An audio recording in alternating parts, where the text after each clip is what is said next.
तुम्ही. मी आशा करते तुम्ही छान असणार. आप आपली मराठीची पुस्तके काढा. आज आपण मराठी अक्षर भारती इयत्ता 9वी. आज आपण पाठ क्रमांक 14 ते जीवनदायी झाड हा व्हिडिओचा दुसरा भाग आहे, सेकंड पार्ट आहे. ठीक आहे. पान क्रमांक 50वर या. सर्वांनी पहिली लाईन, पहिला पॅरेग्राफ, पहिली लाईन मिळाला सर्वांना? ओके. आता मी पाठाची सुरुवात करत आहे. झाडाखाली मुंग्याचेही एक वेगळंच विश्व होते. झाड़ के नीचे मूंगियों का एक अलग मूंगी पता है ना आप लोगों को? उनकी एक अलग ही दुनिया बनी हुई थी. अनेक रंगी कीड़े सुद्धा त्या दलदलात होती और अलग रंग के कई रंग के अलग अलग रंगों के कीड़े भी उस दलदल में थे.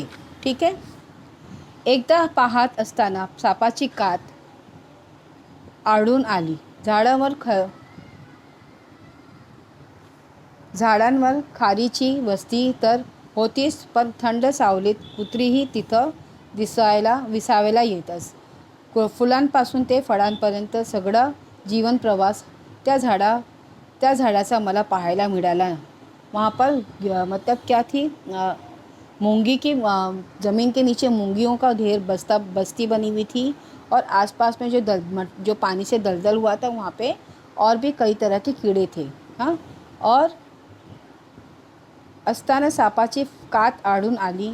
झाडांवर खारीची वस्ती तर होती. खारी मतलब क्या? गिलहरी. खारी मतलब क्या? गिलहरी की भी बस्ती थी और साथ साथ में शाम को वहाँ मतलब झाड़ के नीचे ठंडा होने की वजह से वहाँ पर फल भी था, फूल भी था. और झाड़ के नीचे कौन बैठने आते थे? कुत्ते भी वहाँ पर बैठने के लिए आते थे, है ना.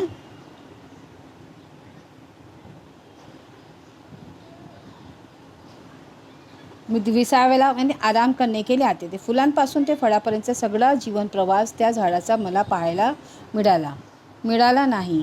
परंतु शेवटच्या बहारात फुलं लागलेली पाहिली. यानी मतलब फूलों से लेके फल तक बनने का सफ़र तो मैंने नहीं देखा, लेकिन जो लास्ट में जो मैंने देखा, जो बाहर के टाइम पर जो उसमें फूल लगे थे वो मैंने देखा. ही फुले चिमुकली, मंद गोड वासाची आणि अद्भुत फळदार आश्वासन घेऊन आलेली असते. यानी जब नींबू आने से पहले, जब कैरी आने से पहले जो फूल लगते हैं झाड़ में, तो वो झाड़ वो हमको आश्वासन देते हैं कि हम बहुत अच्छा सा फल लेके आने वाले. यानी उसकी खुशबू, उसका मतलब जो श्वास होता है, जो खुशबू होती है, वो हमको बताती है कि हम बहुत अच्छा फल लेके आने वाले हैं. आश्वासन घेऊन आलेली असते की फुलांमुळा लवकरच त्या झाडाभोवती पंखधारी चिमुकल्या पळ्या उडू लागल्या.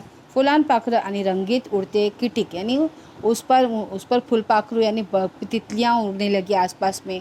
हाँ. और उसके फुलांमुळा लवकरच त्या झाडांभोवती पंखाधारी चिमुकल्या पऱ्या उड़ू लागल्या. यानी उसके आसपास पंखों वाली परियां यानी कि फूलपाखर यानी बटरफ्लाई आसपास में उड़ने लगे. फूलों के इर्द गिर्द रंगीत उड़त कीटक यानी साथ में उड़ने वाले दूसरे भी कीड़े थे. फुलचुखे, चिमुकले पक्षी आणि भुंगे. एक छोट्या फांदीवर मधमाशाच्या पोळही रचलं जाऊन लागलं. यानी एक छोटे से जगह पर वहाँ पे मधुमक्खी का छत्ता भी लग गया था. तेव्हा मात्र खिड़की लावून घ्यावी असू वाटू लागलं. लेकिन तभी ऐसा लगता था, जब मधुमक्खी ने अपना छत्ता बना दिया तो ऐसा लगता था कि वो हमको देखने को नहीं मिलेगा और फिर वहाँ पे हमको खिड़की बंद करनी पड़ेगी असं वाटलं लागलं. पण त्या माशांनी कधी कुणाला दंश केला नाही. यानी लेकिन उस मधुमक्खियों ने कभी हमको किसी को परेशान नहीं किया. सजीवांसाठी जीवनदायी केंद्र अशी त्या लिंबाच्या झाडाचा व्याख्या झाल्याचं माझ्या लक्षात आलं. यानी सजीव यानी जो भी जानदार है, जो जीवित है, उन लोगों के लिए क्या है, वो एक फलदायी, एक जीवनदायी झाड़ है. वो झाड़ क्या है, दूसरों के लिए जीवनदायी झाड़ है, जिंदगी देने वाला झाड़ है. पण इतकंच नव्हे तर माणसंही त्या झाडाकडं आकर्षित होत होती. यानी इतना ही नहीं, जानवर, पक्षी और जो छोटे मोटे कीड़े थे उड़ने वाले, वो तो होते ही थे. उससे उनके साथ साथ हम इंसान यानी मनुष्य भी उससे आकर्षित, उस झाड़ से आकर्षित हो गए थे, है ना.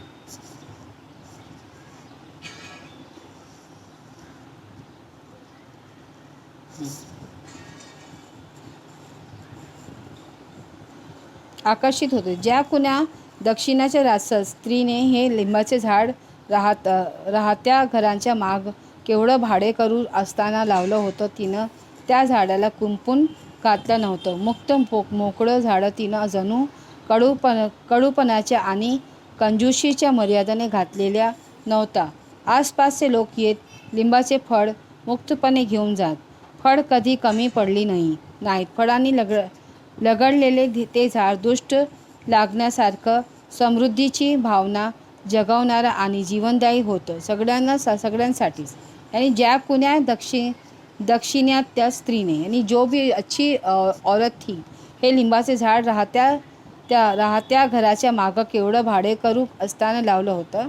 यानी जिस घर में अभी लेखक रहता, उस घर में जो पहले भाड़ुत उन्होंने ये झाड़ लगाया था, और किस नीयत से लगाया था कि मतलब उसमें उस झाड़ में, यानी उसके हाथ में इतनी बरकत थी, इतना मतलब इतना अच्छा उसका हाथ था कि उस झाड़ के फल ना कभी कम हुए, ना उस झाड़ पे न कभी फल लगना कम हुआ, ना वो झाड़ कभी सूखा, न कुछ। कितने भी आए सब, मतलब हमेशा वो झाड़, कितने लोग उसमें से नींबू लेके जाते थे, लेकिन नींबू उसमें से कभी कम नहीं होता था। यानी इतनी अच्छी नीयत से जिसने भी लगाया था झाड़, बहुत ही अच्छी नीयत से लगाया था, और मतलब जो भी आता था उस झाड़ को देखकर आकर्षित हो जाता था।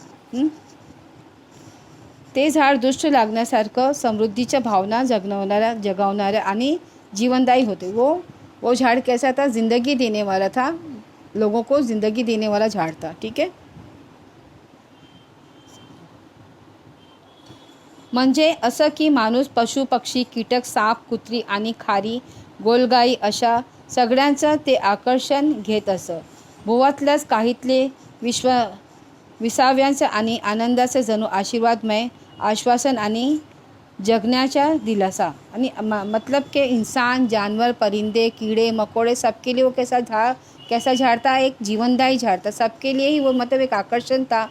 चाहे इंसान हो, चाहे जानवर हो, चाहे परिंदा, चाहे कीड़ा हो, चाहे सांप हो, चाहे बिच्छू, गिलहरी हो, सबके लिए वो झाड़ कैसा था? जीवनदायी. सबको अपने पास अपनी बाहें खुली रखकर सबको अपने पास आने की इजाज़त देता था. इतकं महत्त्व त्या झाडाला आलेले पाहून मी चकित होऊन गेलो होतो. आणि इतना इम्पोर्टेंस उस झाड़ को देते हुए मैं हैरान हो गया था कि एक झाड़ इतना सबके लिए इम्पोर्टेंट कैसे. ज्या घराची हकीकत मी सांगतो, यानी जिस घर की मैं हकीकत आपको बताता हूँ, ती एक जोड़ इमारत होती. वो एक जुड़ी हुई इमारत है. ट्विन ब्लॉक शेजारी जे राहत होते त्यांच्या परसदारी चक्क पाण्याचा हापसा होता. म्हणजे भरपूर स्त्री नेहमी दागिने घालून बसे, परंतु पाणी आणि जमीन मुबलक असतानाही त्यांनी हिरवा आनंद पसरवण्याचे प्रयत्न कधी केले नाही. आणि उनके पास अच्छा खासा ज़मीन थी, जगह था, घर में पाइप लगा हुआ था, पानी था, लेकिन उन्होंने कभी भी दूसरों के बारे में नहीं सोचा.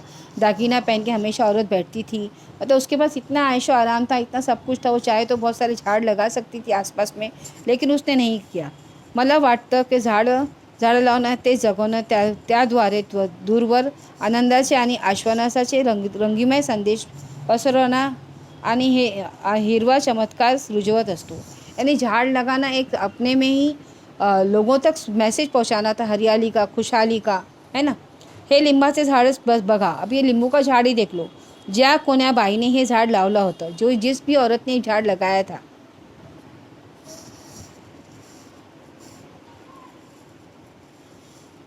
ती बाई इथून निघून गेली. वो बाई वहाँ से निकल गई, परंतु जाताना एक अद्भुत नाट्य ती आपल्याला आपल्या मागे ठेवून गेली. वो झाड़ लगाकर चली गई, लेकिन अपने पीछे उसने एक बहुत बड़ा काम छोड़ के गई. दरवर्षी दर ऋतूत त्या झाडाच्या अनुषंगान एक लगडं हे सगळं घडत असणारा मी तर केवळ एक ऋतूतला सजीवांच्या जागात त्या नांद्यांच्या अस्तित्वाचा साक्षीदार होतो.